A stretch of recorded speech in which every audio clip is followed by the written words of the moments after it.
On this episode of RevHang, Daniel and I talk about the MotoGP German Grand Prix and the Formula One Canadian Grand Prix. Let's do it.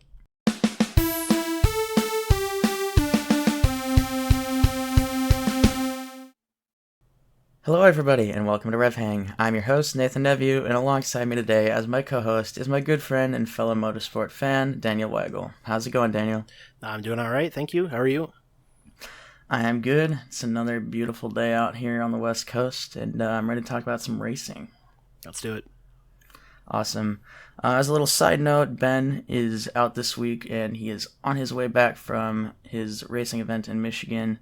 I'm super excited to see him back on the next episode because we can talk about everything that happened and go through how that whole trip went. But for today, let's just move on. We've only got a couple of races to talk about today. The first one being the MotoGP German Grand Prix. This happened at the Sachsenring in Oberlungwitz, Deutschland. It was a pretty uneventful race, I'm going to be honest. Mm-hmm. Quartararo got the jump early. He qualified second. Well, we'll go through qualifying real quick just to give some context. On pole position was Francesco Bagnaia, followed by Fabio Quartararo, Johann Zarco, Aleix Espargaro, Fabio Di Giannantonio, Jack Miller, Luca Marini, Jorge Martin, Maverick Vinales, and Taka Nakagami in 10th. So there's the top 10 for you. On the start, Quartararo got a way better launch than Bagnaia and was able to take the lead off of that on the first lap. But Bagnaia wasn't too far back. He was able to fight back on the second lap into turn one, and they actually made contact, and it was kind of sketch. Mm-hmm.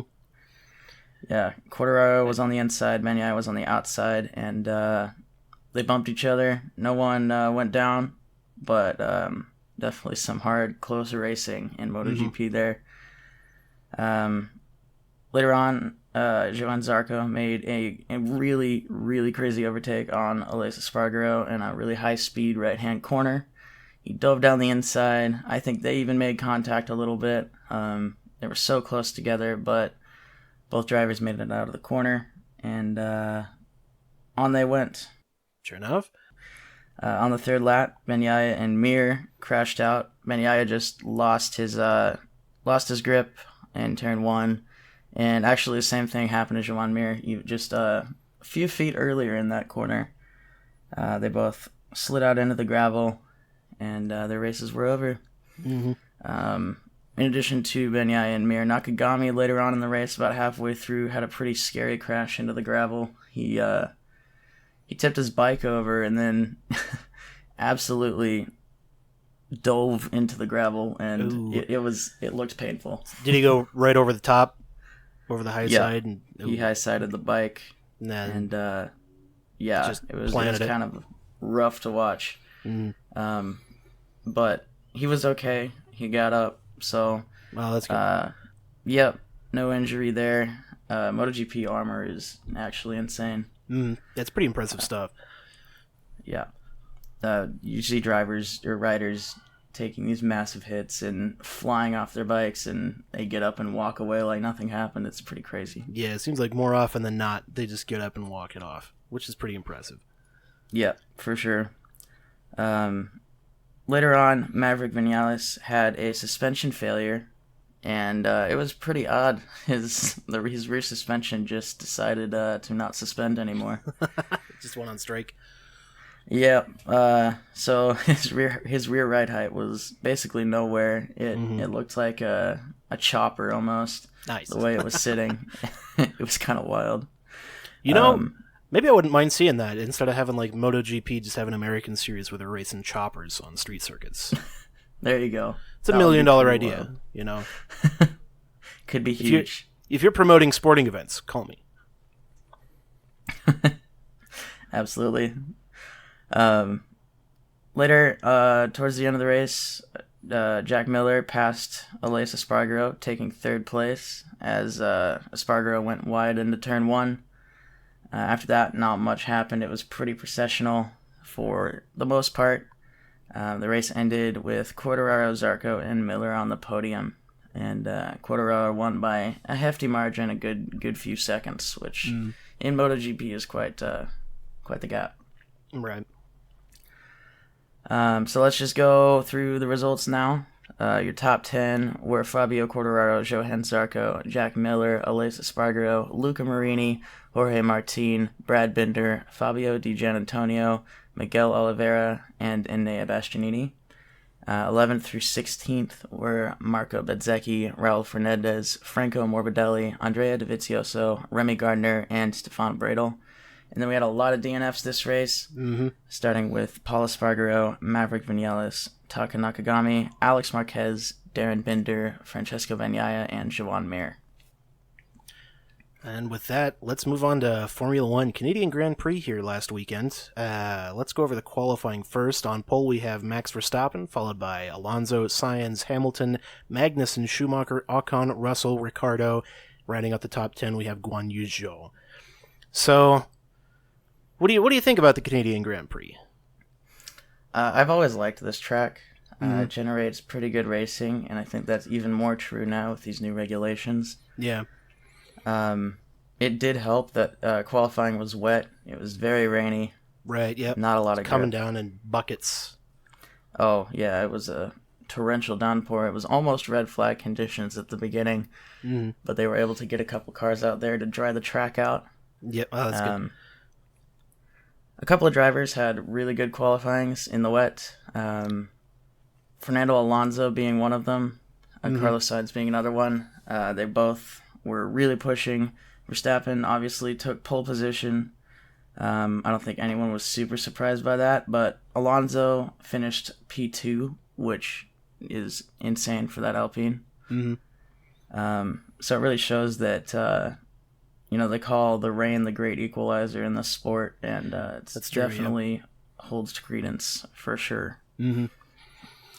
Sebastian Vettel had a rough qualifying, which was a little shocking because he went P2 in practice 3, which was also rainy. And so he had a lot of pace in the wet, and then all of a sudden for qualifying, I think they said that they got their tire temperature or their tire pressures wrong. And so the whole setup went out the window, and he had absolutely no grip out there. Which, I hate to see that, but, just Aston Martin things, yeah. Yeah. Little unfortunate. But, yeah, we had Haas had a really good qualifying with Magnussen in 5th and Schumacher in 6th. Unfortunately, that didn't really convert, as we'll get to later. No, it didn't. But... let's get on to the race. When the race started, Verstappen got a better start than Alonso and Sainz. Pulled a couple of seconds away, and that gap never really came down for the whole race. It was pretty close at the front, which was actually really refreshing. Well, a lot of the times it seems like one racer will get out way in front and then stay there. Yeah, it seems like that's how he finished the race, but at least we did have some good racing towards the beginning. Yeah, for sure. Also at the beginning, Kevin Magnussen, the Haas driver, damaged his front wing trying to pass Lewis Hamilton. That caused him to get black and orange flagged, and he was forced to pit for repairs, and that dropped him to the back of the field and essentially ruined his race. Yep. Yeah, K-Mag, just doing K-Mag things. He's always been very aggressive. He will always send it if there's an opportunity. So unfortunately he damaged his car, but that was his race. Well, I'm trying to remember. I think it's a Sebastian Vettel quote, but I'm not sure if he's quoting someone else. If there's a gap and you don't take it, you're not really a racing driver. I guess that's a paraphrase of it, but yeah, that is a quote that is Ayrton Senna that originally. Oh yeah. Yeah, if you no longer go for a gap that exists, you're no longer a racing driver. So he licked the stamp and sent it, but didn't quite make it out. Didn't quite make it around. After that, it was kind of business as usual for another 5-6 laps, and then Sergio Perez had a gearbox failure on lap 8. And that ended his race. Very, very, very bad for Red Bull. They really needed to take advantage of Leclerc starting at the back. And by the way, Leclerc did start at the back because of an engine penalty. He didn't qualify in 19th. Oh, right. I think we forgot to mention that. Mm-hmm. He had an engine penalty that dropped him all the way to the back of the grid. Well, he was in 19th because Tsunoda also had a bunch of engine penalties. Okay, gotcha. Yeah. So that's why they were back there. So Red Bull really needed to take advantage of the fact that one of the Ferraris was at the back. But yeah, he had a rough weekend. Perez didn't do so hot. And in qualifying, he qualified 13th and crashed his car, caused a red flag, and wasn't able to improve after that, obviously. Yep. So 13th was as far as Perez could get, and that was it. His race didn't get much better. Mm-hmm. So the first virtual safety car came out on lap 9 as he was parked off the side of the track. Verstappen and Hamilton took advantage of that and decided to go into the pits under VSC conditions because, of course, you lose less time in the pits under safety car and virtual safety car than you do under green flag conditions. Mm-hmm. So they essentially got shorter pit stops for free. After that, it was kind of, once again, business as usual, and then Schumacher had an engine failure on lap 20. In the same spot that Perez had his failure, and so we got another VSC because Schumacher parked it in the same spot Perez did, so it was basically a copy-paste of the last time. Yep, just a repeat. Yeah. Which, you hate to see, maybe one day he'll have a good race. I don't know. Yeah. I want him to score points at some point. Yeah. Like, come on, man. It's days. Getting kind of hard to watch. We're starting to get this George Russell thing going. Yeah. Where he just can't seem to get those points on the board. Mm-hmm. So hopefully he can at least have a good weekend and get those points, because I think it's probably just more of a mental barrier than anything at this point. Yeah, I think you might be right. Yeah. So that caused a second VSC. A lot of the drivers pitted under this one to go what they thought, I think, was going to be a one-stop race, but then ended up being a two-stop race for everybody because tire wear was very high. Mm-hmm. Alonso, though, did go long on his first stint and didn't pit for either of the virtual safety cars. I presume this was to take advantage of track position. But it didn't really pan out for him in the end in terms of that track position. He dropped back all the way, I believe, to 9th by the end of the race. Mm-hmm. So, unfortunately, he didn't have his the best race, and I believe he also had an engine problem. I think he had an air leak, and so he was down on power at the end of the race as well. Yeah. So they went round and round and round more, and Verstappen came into the pits on lap 44, and on pit exit he had a little spicy battle with Lewis Hamilton, who almost shoved Max into the wall on pit exit. Yeah, but he made it out. He did get ahead of Hamilton, just barely. Yeah, well, Hamilton got ahead of him on pit exit, but then Verstappen was able to get him back on that same lap on the back straight. Okay, edit that out. Okay. I don't know what I'm talking about. On lap 49, Tsunoda crashed on pit exit. He had the fastest pit stop of the season so far, and then binned it about 10 seconds later. Yep, it looks like he just kind of gave it too many beans there and spun it, and off he went. Yep, right into the wall.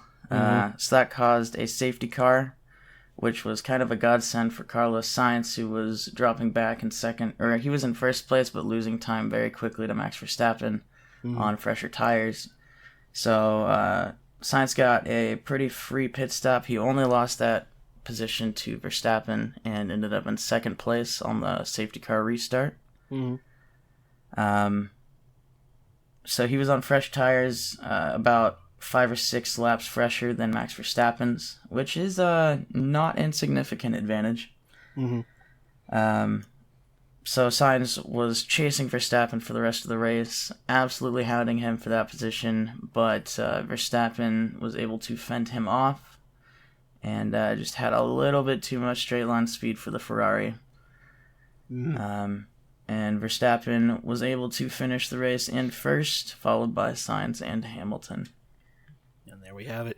The results of the Canadian Grand Prix all together. Max Verstappen in first, Sainz in second, Hamilton third, Russell fourth, Leclerc, Ocon, Bottas, Zhou, Alonso, and Stroll for the top 10. Ricciardo, Vettel, Albon, Gasly, Norris, Latifi, and Magnussen take us to 17th. Tsunoda, Schumacher, and Perez were the DNFs this race. Also notable, Carlos Sainz came away with the fastest lap, and Charles Leclerc came away with driver of the day. Sure enough. Yeah. So let's talk about reliability real quick between Red Bull and Ferrari.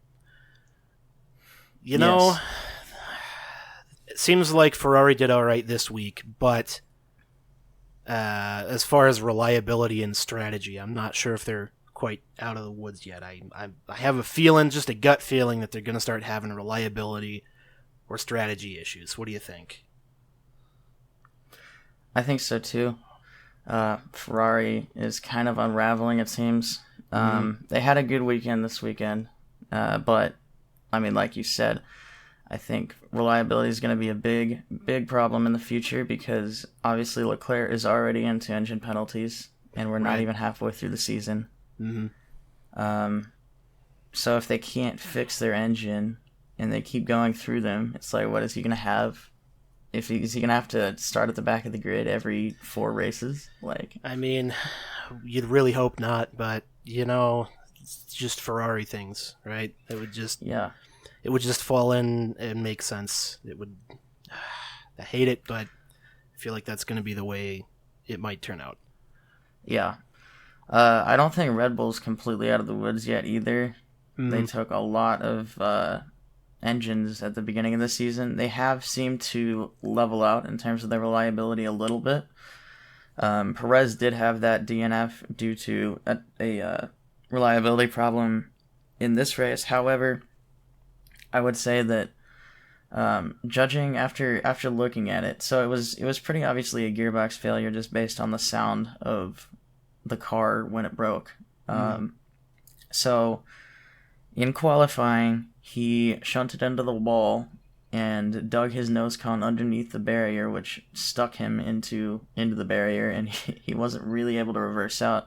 He kept trying to get the car into the reverse gear, and then when he finally did, he dumped the clutch, and you see the car jolt, and something sounded a little wonky when that happened. I didn't really think anything of it at the time, but after going back and watching the qualifying highlights later and seeing that, I almost wonder if that incident compromised the integrity of his gearbox, and that's why he had that gearbox failure so early on in the race.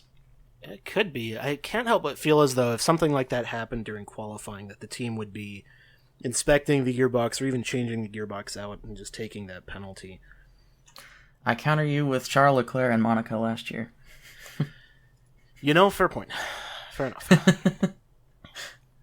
Yeah. It's not... Yeah, it's obviously if that was the case, then they should have taken the new gearbox.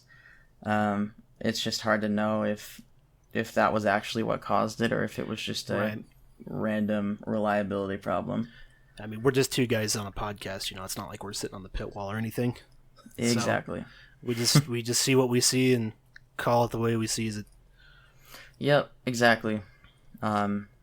So, yeah, in my opinion, I think this reliability battle is actually going to be the story of the season in terms of what defines the championship.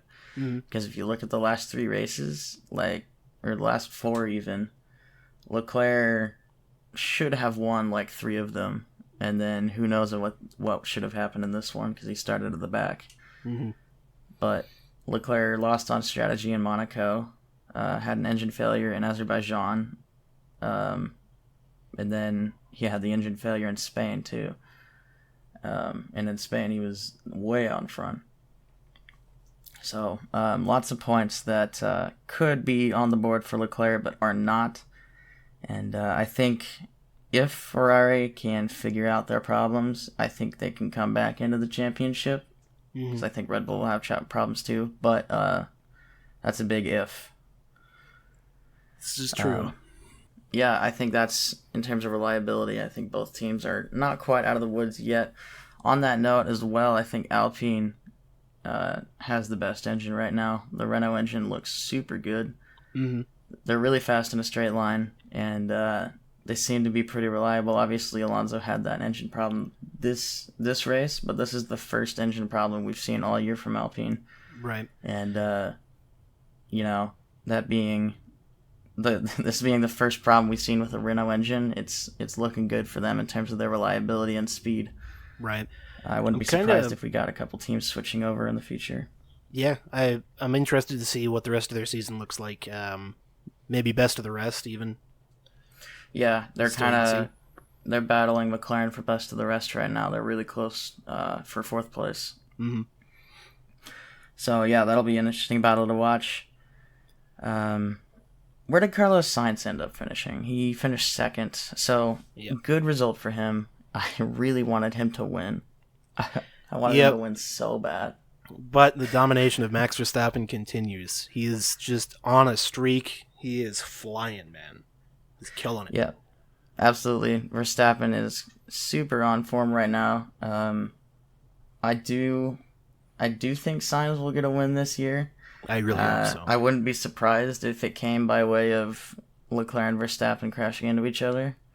Or Verstappen could just do the old Verstappen thing and just bin it, trying to do something that maybe he shouldn't have been. Yeah, he could do that, and Leclerc does that as well. Mm-hmm. So, yeah, anything can happen. It's just really hard when he's got three incredibly talented drivers. They're all on the top of their game between Verstappen, Perez, and Leclerc in front of him. Mm-hmm. He's going to need, he's pretty equal with Perez, I'd say. They're pretty close. But between Verstappen and Leclerc, he's pretty much going to need them to have an off race for him to win one. So, are we calling it here now the RevHang prediction? Sainz win. The only condition under which this happens is double Spinola. Double Spinola. I don't want to say that's the only condition, but I would not be surprised if that was the case. Yeah. So, yeah. He had a good weekend. Good points haul coming away from Canada for Ferrari. Ferrari ended up scoring more points than Red Bull this weekend. So in terms of the constructors, it was a positive weekend for Ferrari. But yeah, Perez just had a really bad weekend for Red Bull. Throwing away a lot of points, possibly. So not ideal for him. Also, Norris had a pretty bad weekend. He was having engine problems all weekend. And never really was able to get out of that. Even in the race, he was having issues. And so just off week for him and McLaren. He had a terrible, terrible pit stop. They basically did a Ricciardo in Monaco in 2016 and forgot to bring out his tires. Oh, no. Yeah. And this isn't even like an IndyCar pit stop where you've got fueling and stuff going on. Like, you're there to do one thing. Yeah, tires. Yeah, tires, and that's it. Maybe like to adjust some aero or something, but like when the driver comes into the pits, what are they there for? They're there for tires, Yep. So I don't know how it happens, but I guess not it does. Great for McLaren. Yeah. Alonso had a really good qualifying. Unfortunately, was kind of pushed back in the race. And even got a 5-second penalty after the race was over for weaving on the straights and preventing Valtteri Bottas from passing him. Oh, yeah. That's a big no-no. They're really cracking down on that this year, the weaving on the straights, because they haven't really said much about it in the past, but we've seen Stroll get warned about it more times than not, it seems. And here we got Alonso with a penalty. Yeah, it's kind of a rule that's being enforced more this year, which is interesting. Yeah. We'll see what happens. Well, actually, I'm interested to see if a judgment comes down from the stewards on, or something rather a controversial judgment coming down from the stewards on. Well, they're not weaving to maintain position. They're weaving for some other reason. I don't know. Yeah. I feel like when the FIA starts to do this kind of thing, controversy will arise at some point. Yeah. Well, I think they might be kind of enforcing the rules more strictly this year just because of last year. It was kind of confusing for everybody last year what was allowed and what wasn't. And obviously Abu Dhabi was kind of a fiasco. So I think the FIA is just kind of trying to do damage control to their reputation right now. But, Perhaps. I don't know. There could be a myriad of reasons why they're enforcing it more strictly or why rules are changing, There already has been several rules that have come up in controversy, like the cost cap is one of them. Red Bull and a lot of the top teams want that extended. There was the pit lane exit in Monaco thing that everybody freaked out about. Apparently they changed like one word in the rule book, and it changed the entire rule for whether or not you're allowed to cross the pit line or the white line on pit exit. Oh. You can actually have a little bit of your tire over it now. You couldn't in the past. It's just a full tire width over that is the no-no. Okay, right. So, yeah, lots of weird, minute, intricate changes in the rule books. But, as long as everybody's playing by the same rules and it's fair for everybody, that's all that really matters. Well, and that's Formula One for you, isn't it? It's the minutiae of the rules it's very specific. Yeah. It's just the way they roll at the FIA. Yeah. Mercedes had a really good week, finishing a 3rd and 4th. George Russell continues his streak of top 5 finishes, finishing in the top 5 every single race this year so far. Absolutely killing it. And Lewis Hamilton finished on the podium, his first podium since Bahrain, I think. And it's good to see him on the podium again. I never thought I'd say that, but it was kind of hard to watch him struggling down in 9th and 10th every race for a while. He's, well, I think he was starting to feel it, Yeah. It's good to be back. Yep. And finally, Leclerc cut through the field. He started last and started 19th and finished 5th. He had a pretty good race. He got stuck behind Ocon for a little while, but was able to eventually pass him. And the rest of the field, he had quite a bit of pace and really showed. So, good race for him. But with all that being said, let's just move on to our championship standings. Mercedes and Ferrari are kind of getting close together, which is kind of interesting. Red Bull's still way, way out in front in the championship, both drivers. Perez is only 3 points ahead of Leclerc, but Verstappen is a good, 50 points almost, 49 points ahead of Leclerc. Yeah. So we could at least see some interesting things happening in the championship standings here. It's nice to see a mix of at least 3 teams instead of seeing the classic Mercedes, Ferrari, Red Bull from a couple years ago, where it was just that every season, nothing changing. Yeah. So yeah, the front 3 are mixing up a little bit, which is nice. Like you said, the midfield I think is going to be pretty spicy at the end of the season. A lot of that, like the whole midfield looks really close together. So I think that could really heat up at the end of the year. Yep. For the Constructors' Championship, it is Red Bull, followed by Ferrari, Mercedes, McLaren, Alpine, Alfa Romeo, AlphaTauri, Aston Martin, Haas, and Williams.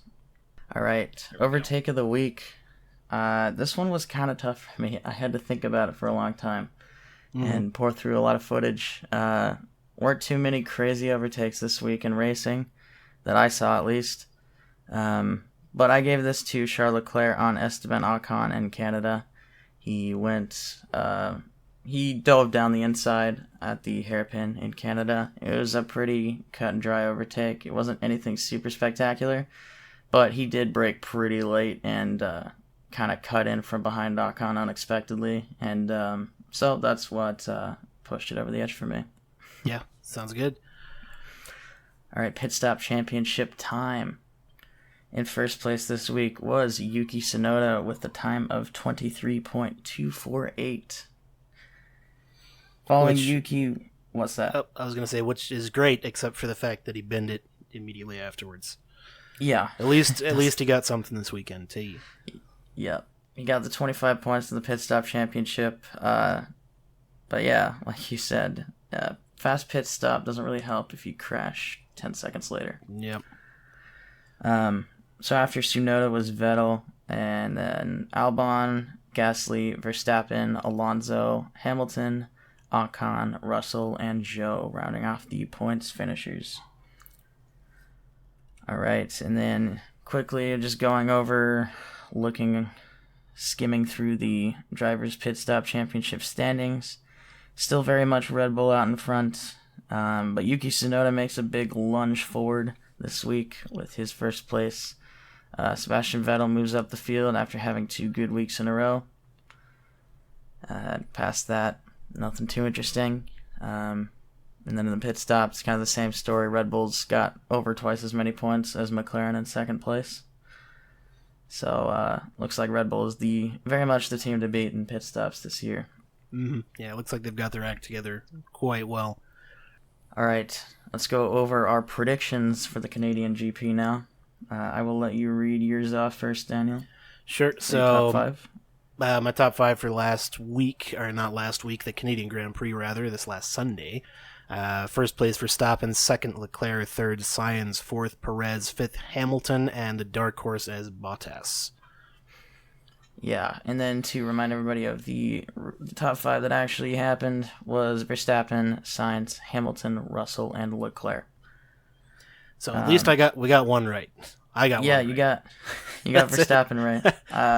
I'll go through my top 5 real quick. It was Leclerc, Verstappen, Sainz, Perez, and Russell, with Lando Norris as my dark horse.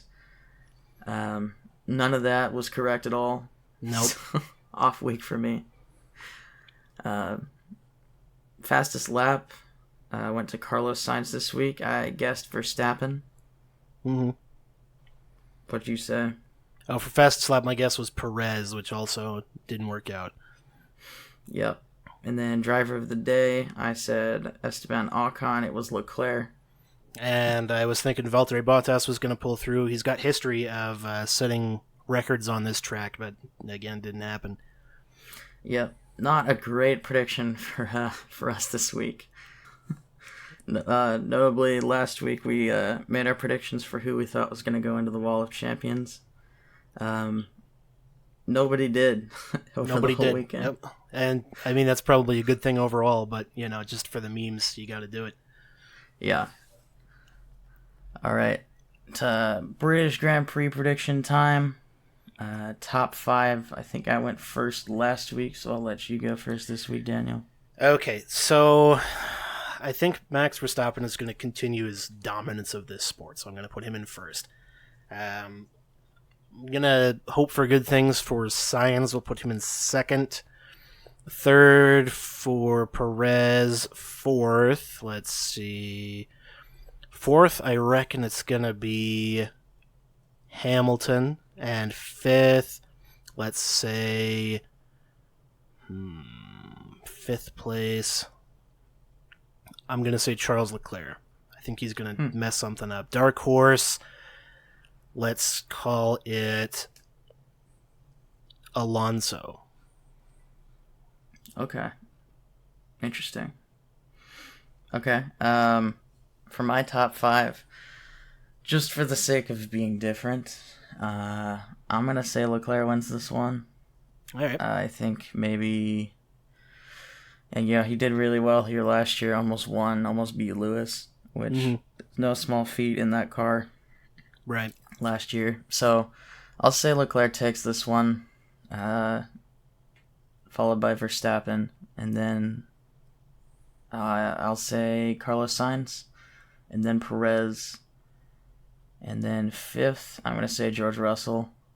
All right. And then my dark horse will be... Ooh, who do I want to put as my dark horse?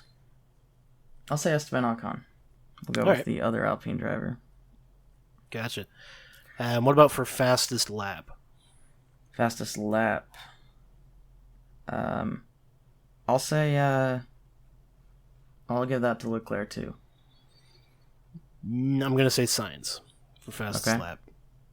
And how about driver of the day? Driver of the day, I'm going to give to George Russell. I'm going to say Lewis Hamilton. I think either way it's going to be an English driver because it's the British Grand Prix. Yeah. Yeah. So, hometown hero. I think pulls more weight in Britain than almost any other country. Maybe, yeah. Formula One is a huge thing in the UK, so yeah, we'll see what happens. We will indeed see what happens. But with all that being said, do you have anything you would like to say in parting to the wonderful people? Thanks for having me on. It's been an interesting experience, first time being on a podcast, sort of being just the armchair expert here, as it were, but I'd like to thank you for having me on. Absolutely. We loved having you on. Really appreciate you doing this, and I think we'll have you on in the future if you don't mind. Yeah, perfect. Awesome. Well, thank you everybody so much for listening to this episode of RevHang. If you enjoyed it, leave a like or rating on the platform you listened on. It really helps us out. If you'd like to follow our thoughts and opinions on the motorsport world, follow us on Instagram and Twitter at RevHang Media. If you have any thoughts or questions about racing or even about us, post a tweet at #RevHangPodcast and we may feature your question on the next show. We would absolutely love to interact with you guys. You can follow me on Instagram at 2n_squared. While you're at it, go check out our website, RevHang.com, where you can find a calendar of our upcoming races, updated standings for the racing series we talk about, along with our horrific predictions for the F1 season. We'll return in 2 weeks to talk about the British Grand Prix and Ben's trip, but until then, I've been Nathan. And I've been Daniel. Thanks for hanging out, guys.